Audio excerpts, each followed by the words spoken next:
The story you're about to hear is about the death of Linda Bailey Brown. But before we start there, we must start here with David Brown. David Brown was born in California to Arthur and Manuela Brown in 1952. He would eventually get married to a woman named Brenda, and they would have a daughter named Cinnamon Brown in 1970. Brenda and David would eventually divorce after he decided he wanted to see other people. David's aggressive behavior started to show after his divorce when he placed a gun to Brenda's head.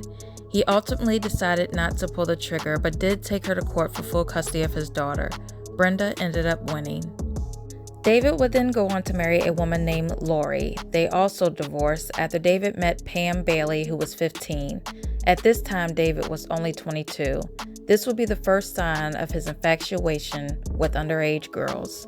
The Bailey family consisted of 11 children, and the family was also impoverished. He told the family that he was dying of cancer and needed help around the house. For this help, he would give them food and other things that they needed. He eventually told the family that he was cured of his cancer and all was well, but that is his way. That is how he entered into the Bailey family. During this time, David started playing a kissing game between his daughter and Pam's younger sister Patty, who was only 7 years old. The game consists of him kissing the girls until they giggled. The first one to giggle would be the loser. David eventually grew bored with Pam and started dating her 14-year-old sister Linda. I want to mention that Pam, Patty, and Linda's mother, Ethel, was a single mother of all her children, so I don't want to be too hard on her. Responsibilities should be placed on both parents. However, being that the father was not there, I do not understand how she allowed David to date both of her underage daughters. I'm wondering if it was because he had financial stability and she needed the money. I'm not sure, but it's kind of disgusting. When Linda turned 17, 26-year-old David married her in 1979. They were only married for a month, and he ended up divorcing her due to her immaturity. She was only 17, so I'm sure she was immature. He then went on to marry another woman. He eventually became successful in the tech world, making over $100,000 a year by recovering items on disk. He divorced his fourth wife and remarried Linda in 1982. Her 13-year-old sister Patty would also go live with them, and this was at David's suggestion. Patty was happy about this move. She was living in poverty, and she was also being molested by her brother. She had also been molested by David since she was 11 years old.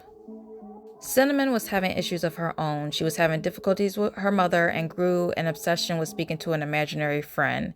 She eventually moved in with her father and lived in a trailer behind the house. Linda and David would have a daughter named Crystal Marie Brown in 1984. Around 1985, David began to tell Cinnamon and Patty that Linda was planning to kill him and that he was scared. Cinnamon didn't initially believe him, but Patty convinced her that she knew her sister and that it was true. David told the girls that one of them would have to kill her, which is Linda, so that he would not be a suspect. Cinnamon was only 14 and Patty was 17. So Patty and David came up with the conclusion that Cinnamon would have to be the one to shoot Linda because she would not serve as much time in prison. David followed up by telling Cinnamon, "If you love me, you'll do this for me." On March 19, 1985, David gave Cinnamon about 80 pills to take and then he left the home. Patty ended up giving Cinnamon the gun to shoot her own sister. Cinnamon would go on to shoot her stepmother twice in the chest, killing her instantly, and then hiding in the family's doghouse. When David arrived back home, he called 911 and told police he thought that his wife was dead but did not go in the room to check on her. David told police that Cinnamon was the one that killed his wife. His reason was that Cinnamon was a rebellious teen and that her and Linda did not get along. Police would eventually find Cinnamon in the doghouse. She had thrown up the pills that David had given her, and she was also holding a note. The note read, "Dear God, please forgive me. I didn't mean to hurt her."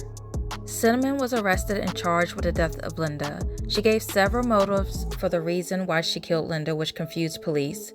However, during her questioning, she still had large amounts of drugs in her system and eventually started going in and out of consciousness. Before her blood pressure dropped, she told police, "Please don't let them get away with murder." She was then sent to a nearby hospital for treatment. David would then have a funeral for Linda. She was eventually cremated and interred. David would then receive a payout of $800,000 after her death. With this money, he bought expensive vehicles and a new home to spend with Patty. Cinnamon's trial will begin in 1985, and her father did not attend. He said he was too sick to come, but he did come to the sentencing. She was found guilty of murder and sentenced to 27 years to life, but due to her age, she was more than likely to be released by the age of 25. After this sentencing, David refused to give his daughter his new address, and he started to visit her less and less.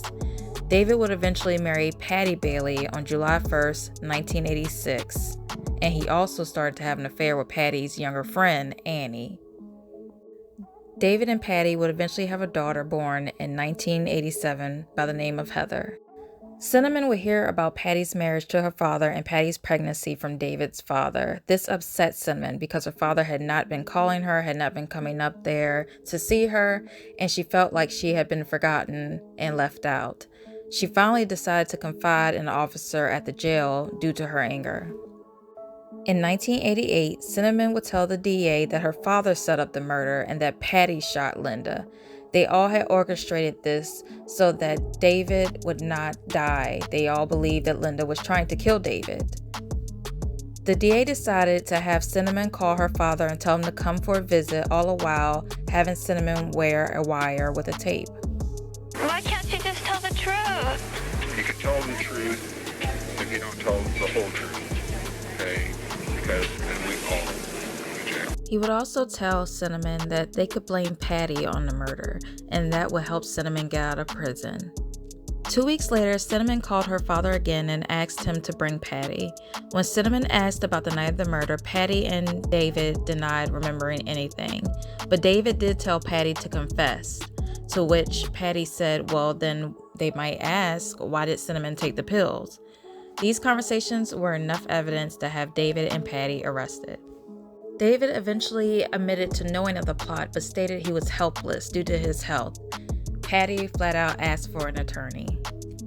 With everyone behind bars, Cinnamon finally admitted that she was indeed the shooter in the crime, but stated that David orchestrated it. She also brought up new details where she said David told her to use the gun on herself. However, she was too scared. It seemed that David didn't want Cinnamon to survive at all, to keep their secret.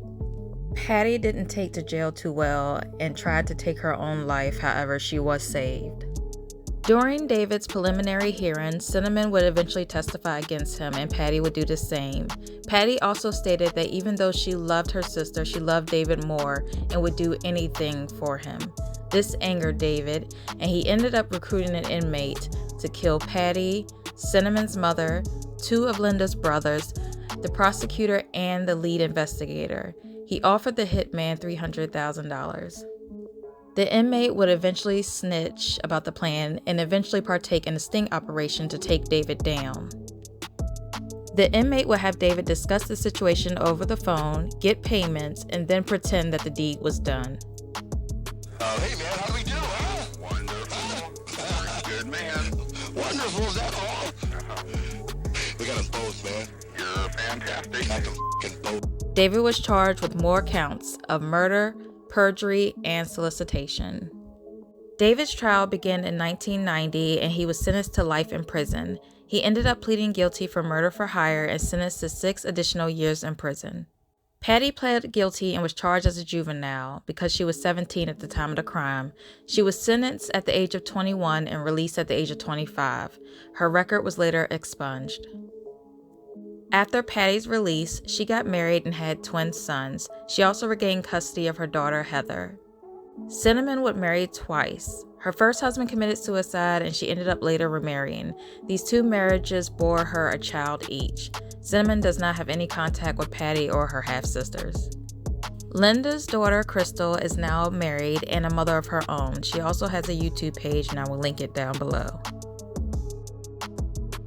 I also got some of these pictures and some of the clips from Oprah's interview with Cinnamon, and I will also link that down below.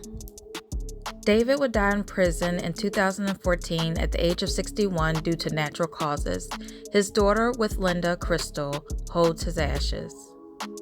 In the end, David's selfish behavior ruined the lives of 3 women, and I will imagine he ruined the lives of his children too. May Linda rest in peace.